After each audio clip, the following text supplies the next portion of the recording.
الحمد لله الحمد لوليه والصلاة على نبيه وعلى آله وأصحابه وأهل بيته وعترته أجمعين أما بعد أعوذ بالله من الشيطان الرجيم بسم الله الرحمن الرحيم إن أكرمكم عند الله أتقاكم صدق الله المولانا العلي العظيم وصدق رسوله النبي الأمين الكريم ونحن على ذلك من الشاهدين والشاكرين والحمد لله رب العالمين. أعوذ بالله من الشيطان الرجيم إن الله وملائكته يصلون على النبي يا أيها الذين آمنوا صلوا عليه وسلموا تسليما. اللهم صل على سيدنا نبينا شفينا حبيبنا مولانا محمد معدن الجود والكرم وعليه الكرام وبه الكريم وبارك وسلم صلاة وسلام عليك يا رسول الله صلی اللہ تعالی علیہ وبارک وسلم. تیری اوقات کی کیا ہے کرے جو بات رفعت کی، سنی ہے میں نے قرآن سے حکایت ان کی مدحت کی. امن کی جستجو تھی تو حرم کو چھوڑ کیوں آئے، شکایت کیا کریں خود سے خریدار ہلاکت کی. میرے ذوق جنوب پر ہنسنے والوں کیا خبر تم کو کہ مٹنے سے سکھائی ہے رضا نے بات شہرت کی. چلے تحت الثری آؤ ترفع کے طلبگاروں، یہ سعدی نے گلستہ میں نکالی راہ رفعت کی.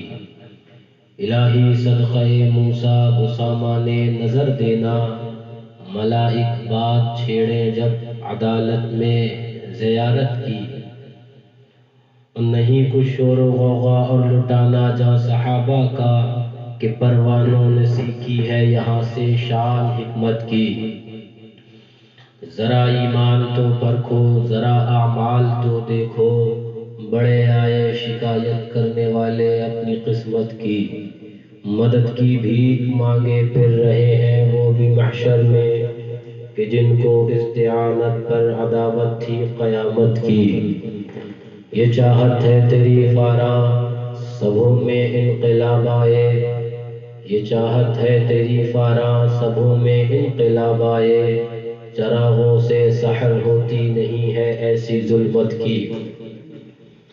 حضرت امیر المؤمنین اعدل الاصحاب مزین المنبر والمحراب حضرت فاروق اعظم رضی اللہ تعالی عنہ وارضاہ عنا مسجد نبوی شریف سے تشریف لے گئے اور قبرستان مدینہ مکرمہ جنت البقیع شریف کے پاس سے گزرے.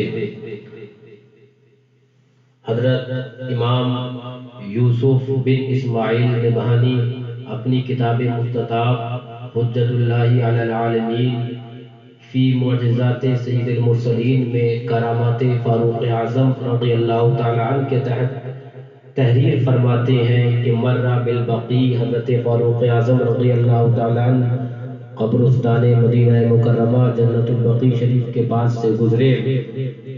ارشاد فرمایا فقال السلام علیکم یا اہل القبور، اے قبر والو تم پر میرا سلام ہو.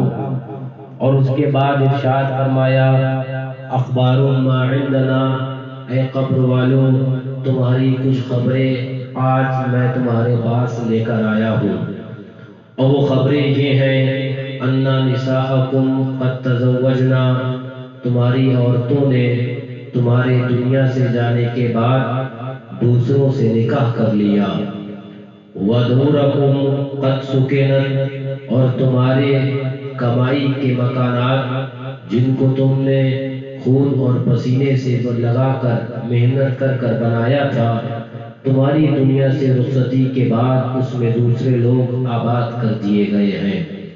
وَأَمْوَالَكُمْ قَدْ فُرِقَتْ، تمہاری دنیا سے رخصتی کے بعد جو ہی تمہاری روح تمہارے جسم سے پرواز کری تو تمہارے مال جن سے دنیا میں محبت کیا کرتے تھے وَأَمْوَالَكُمْ قَدْ فُرِقَتْ، وہ لوگوں نے آپس میں تقسیم کر لیے، ان کو آپس میں تقسیم کر دیا گیا. حضرت فاروق اعظم رضی اللہ تعالی عنہ نے جب یہ ارشاد فرمایا تو آواز آئی قبل سے اے امیر المومنین فاروق اعظم رضی اللہ تعالی عنہ، آپ نے دنیا کے حالات سے ہمیں آگاہ کیا اور ہمیں دنیا کے حالات سے باخبر کیا، کچھ خبریں سنائیں، لیکن سنیے کچھ خبریں ہم سے بھی آپ لیتے جائیے۔ اور وہ خبریں یہ ہیں، آواز آئی فقال خاطف، تو آواز غیبی آئی، اخبار ما عندنا، کچھ خبریں ہمارے پاس بھی ہیں، وہ ہم سے لیتے جائیے۔ اور وہ خبریں یہ ہیں کہ ما قدمنا فقط وجدناہ، جو ہم نے دنیا میں نیکیاں کر کر آگے بھیج رکھا تھا اس کو آج ہم یہاں پر پا رہے ہیں۔ جو بھی دنیا میں ہم نے نیکی کر کر اپنی توشہ آخرت بنایا، آج ہم اس کو پا رہے ہیں۔ جو دنیا کے اندر ہم نے اللہ اور اس کے رسول جل جلالہ صلی اللہ علیہ وسلم سے سچی الفت و محبت کر کر ہم نے اپنی زندگی گزاری، اس زندگی گزارنے کے سلے کے اندر جو رب نے ہمیں نعمتیں عطا فرمائی، جو ہمارے اعمال اور ہمیں ثواب عطا فرمایا، اس کو آج ہم پا رہے ہیں۔ یعنی دنیا کے اندر جو فرمایا گیا ما قدمنا فقط وجدناہ، جو دنیا میں ہم نے آگے بھیجا اس کو ہم پا رہے ہیں۔ ہم نے جس سے بھی دوستی کری تو وہ اللہ اور اس کے رسول جل جلالہ صلی اللہ علیہ وسلم کے دوستوں سے دوستی کری۔ ہم نے جس سے بھی دشمنی کری تو وہ محض ایمان کے لیے اللہ اور اس کے رسول جل جلالہ صلی اللہ علیہ وسلم کے دشمنوں سے دشمنی کری، وہ بھی بوجہ اللہ کری۔ ہم نے دنیا میں زندگی اللہ اور اس کے رسول کی رضا اور خوشنودی کے لیے جو گزاری، یعنی جو ہم نے دنیا کے اندر وہابیوں سے کنارہ کشی کری، یعنی دنیا کے اندر جو ہم نے دیوبندیوں سے کنارہ کشی کری، یعنی دنیا کے اندر جو ہم نے اعدائے دین سے کنارہ کشی کری، یعنی دنیا کے اندر جو ہم نے فرقہ باطلہ، چاہے وہ نجدی ہو، سلفی ہو، اور اپنے اپنے دور کے اندر لوگوں کے دوروں کے اندر جو نئے فرقے پیدا ہوئے، غرض یہ کہ زندگی جو بھی اللہ اور اس کے رسول جل جلالہ صلی اللہ علیہ وسلم کی رضا خوشنودی کے لیے گزاری، اس کو آج ہم یہاں پر پا رہے ہیں۔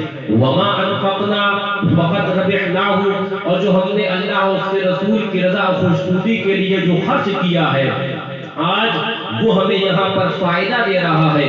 لیکن اے امیر المومنین وما خلفنا فقط خسرنا، جو ہم اپنے بعد والوں کے لیے چھوڑ آئے ہیں ہم نے اسی میں گھاٹا کھایا ہے۔ جو ہم اپنی اولاد کے لیے چھوڑ آئے، جو ہم اپنی عزیز و اقارب کے لیے پراپرٹی اور مال چھوڑ آئے، آج ہم نے اسی میں گھاٹا کھایا ہے۔ دنیا کی یہ حالت ہے، دنیا کے یہ معاملات ہے۔ اسی لیے اعلیٰ حضرت امام عشق و محبت فاضل بریلوی علیہ رضوان بڑے ہی پیارے انداز کے اندر جگہ جگہ اپنے نعت و مناقب کے اندر اہل ایمان کو درس اور تدریس دیتے چلے آئے کہ دنیا چند روزہ ہے، آخرت ہی جاویدانی ہے، تمہیں دنیا کو ایک دن چھوڑ کر آخرت کو اختیار کرنا ہے۔ ابھی زندگی ہے، جی لو، شراب نفرت کو خوب پی لو، جو موت نے آ کے پچھلے گھر کا حساب مانگا تو کیا کرو گے؟ تمہارے اعمال نے تمہیں ہی بہت ستایا تو کیا کرو گے؟ دلی تسلط تمہیں ابھی بھی نہ ہاتھ آیا تو کیا کرو گے؟ نہیں ہے پچھم سے شمس نکلا، بتا دو فارغ ہے وقت توبہ، خدا نہ کردہ حسد کے اندر یہ دین کھویا تو کیا کرو گے؟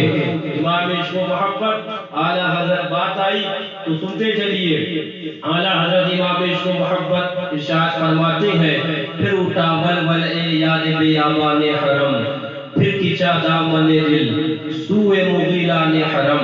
یہ دنیا کی حقیقت ہے، یہ دنیا کے معاملات جو آپ نے سماعت کیے کہ دنیا کی حقیقت کہ آپ کی رخصتی کے بعد کوئی کسی کا ہو نہیں رہتا، چند دن چند لمحات، مہینہ دو مہینہ رخصتی کے بعد لوگ اسے یاد کرتے ہیں اور باقی پھر اس کے بعد اپنی دنیاوی زندگی کے اندر مست و مگن ہو رہتے ہیں۔ کام وہی آنے والا ہے جو اللہ اس کے رسول کے لیے تم نے اپنے لمحات، چاہے وہ اقوال ہو چاہے افعال ہو، حرکات و سکنات تمہاری ہو، جو تم نے اللہ اور اس کے رسول جل جلالہ صلی اللہ علیہ وسلم کے لیے اپنی زندگی گزاری، کام وہی آنا ہے۔ اب سنیے بات آئی سرکار دو عالم صلی اللہ علیہ وسلم کی یاد کی تو اعلیٰ حضرت امام عشق و محبت فاضل بریلوی رضی اللہ تعالیٰ ایک عشق و محبت کا میں آپ کو ایک عظیم اور عجیب و غریب واقعہ سناتا ہوں. سنیے فرمایا جاتا ہے حضرت عبد الرحمن بن عوف رضی اللہ تعالیٰ عنہ قبل بعثت حضور پر نور سید عالم صلی اللہ علیہ وسلم یمن کو تاجرانہ جاتے تھے. ایک پیر مرد عسقلان بن عواقر کے یہاں آپ قیام فرماتے. وہ ان سے مکہ مکرمہ کا مکہ معظمہ کا حال پوچھتے. تم میں کوئی مشہور بلند چرچے والا پیدا ہوا؟ کسی نے تم پر تمہارے دین میں خلاف کیا؟ یہ انکار فرماتے. یعنی حضرت عبد الرحمن بن عوف رضی اللہ تعالیٰ انکار فرماتے. جب بعد بعثت حضور اقدس سید عالم صلی اللہ علیہ وسلم یہ تشریف لے گئے تو انہی پیر مرد عسقلان بن عواقر نے فرمایا،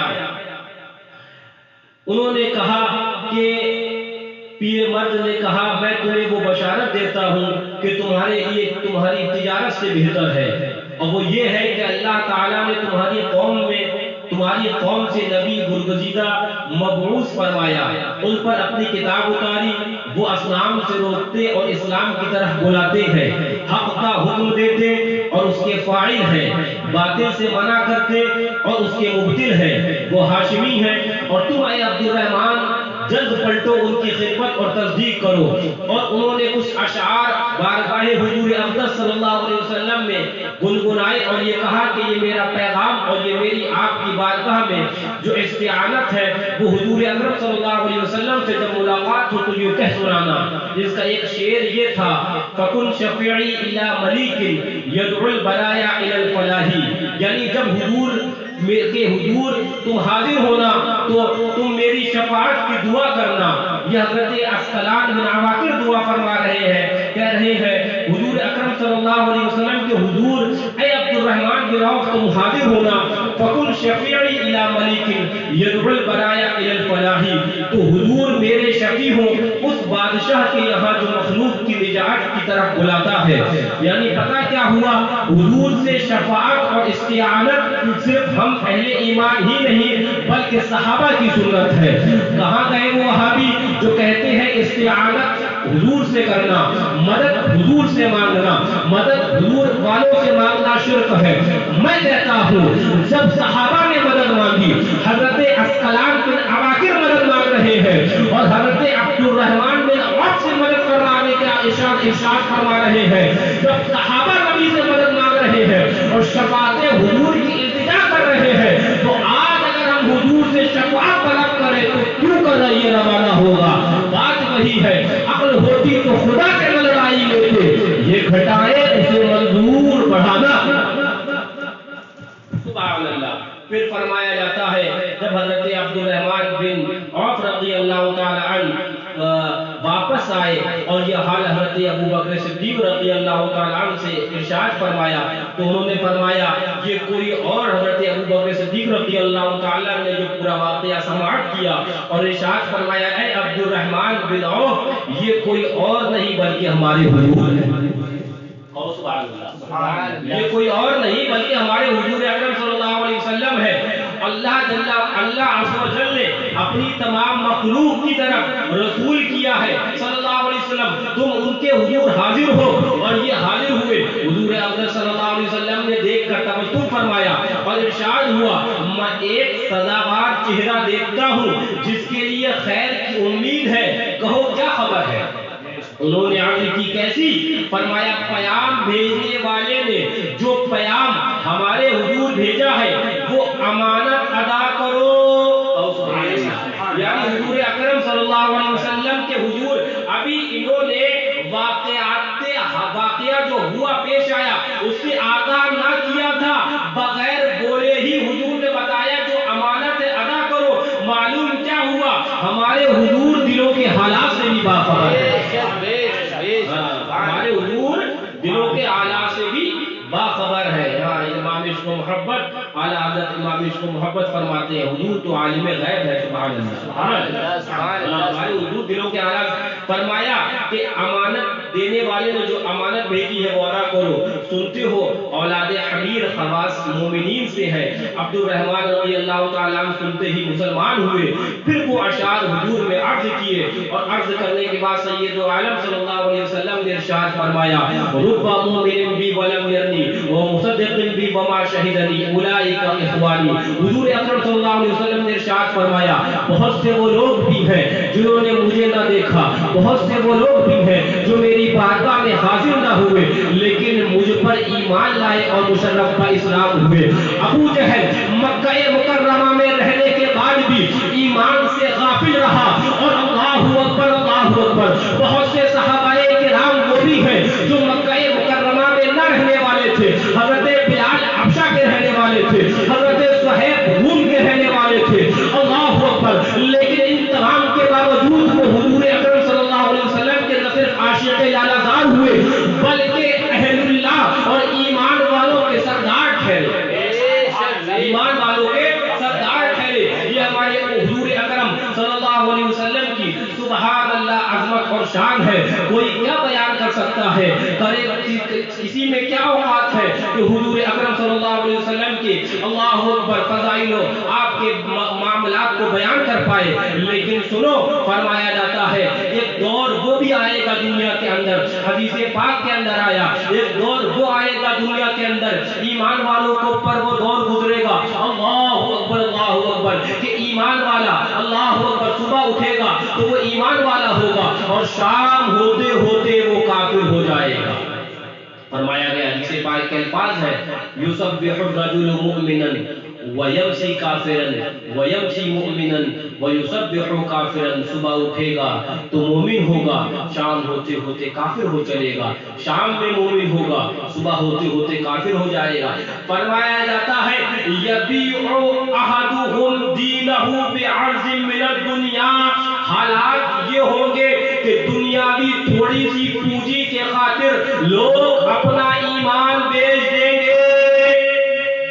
دنیا یبیع احدهم ان میں سے وہ ہوں گے جو اپنا یبیع احدهم دینہ اپنا دین بیچ دیں گے دنیاوی تھوڑی سی پونجی کے خاطر. آج کیا ہو رہا ہے؟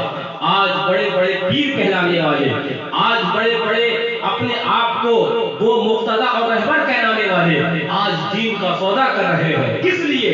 صرف دنیاوی تھوڑی سی مفاد کے لیے. کس لیے؟ صرف اس لیے کہ انہیں دنیاوی شہرت حاصل ہو جائے، دنیاوی طاقت حاصل ہو جائے. لیکن الحمدللہ ایمان والا دنیاوی طاقت کو نہیں دیکھتا.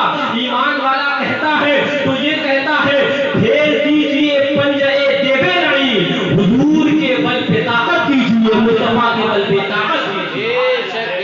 آج حالات کیا ہے؟ آج حالات یہ ہے کہ پیر اور پیرزادے کہلانے والے، مفتی اور امام اور قاضی کہلانے والے، خانقاہوں کے سجادہ کہلانے والے عجیب و غریب معاملات ہیں، اپنے دین و ایمان کے ساتھ سمجھوتا کر رہے ہیں. تو بابو یہ بات تو ہمیں حضور نے پہلے ہی بتا دی تھی، اس بات سے باخبر تو ہمیں حضور نے پہلے ہی کر دیا تھا کہ صبح اٹھیں گے تو مومن ہوں گے، شام ہوتے ہوتے کافر ہو چلیں گے، شام میں ایمان والے ہوں گے، صبح ہوتے ہوتے کافر ہو چلیں گے. اور ان کا حال یہ ہوگا کہ صرف دنیاوی طمع کے خاطر، صرف دنیاوی لالچ کے خاطر، صرف دنیاوی منفعت کے خاطر وہ اپنا ایمان بیچ دیں گے، وہ اپنا ایمان بیچ کر رخصت ہو جائیں گے. لیکن ہمیں اور آپ کو ان کو نہ دیکھ کر ہمیں تو یہ دیکھنا ہے جو اعلیٰ حضرت نے فرمایا شریعت مطہرہ اللہ اکبر اس کی صورت قاہر اپنے مقابلوں اور مخالف کو مٹا دیا کرتی ہے. شریعت سب پر حجت ہے، وہ نہ پیر کو دیکھتی ہے، نہ پیر زادے کو دیکھتی ہے،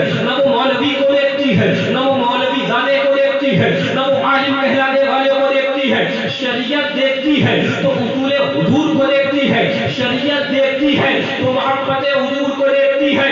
جس نے ذرہ برابر بھی دینی معاملات کے اندر دنیاوی منفعت کے خاطر دینی معاملات کے اندر سمجھوتا کیا، اب وہ تمہارا پیر کیوں نہ ہو، اب وہ تمہارا پیر زیادہ کیوں نہ ہو، اب وہ عزیز و اقارب کیوں نہ ہو، ذرہ برابر بھی تمہارے دل کے اندر اس کی محبت قائم نہیں رہنا چاہیے. یہ تقاضۂ مسلک اعلیٰ حضرت بھی ہے، یہی تقاضۂ مشرب شرب شیخ سنت بھی ہے، اور یہی تقاضۂ ارشادات حضور مشاہد ملت بھی ہے۔ انہی سب احکام و فرامین کے تحت تمام گفتگو کا مقصد اور محاصل یہی ہے کہ اپنے ایمان کی حفاظت کریے، اپنے عقیدے کی حفاظت کریے۔ ایسے چور اور ڈاکو جو ایمان کے لٹیرے ہیں اور وہ شکل پیر اور پیرزادے مولوی مفتی کی شکل کے اندر ہے، ان سے اپنے ایمان کی حفاظت فرمائیے، اپنے عقیدے کی حفاظت فرمائیے۔ وما علینا وقت محکم ہے، وما علینا للبلاغ۔ السلام علیکم ورحمۃ اللہ تعالی وبرکاتہ۔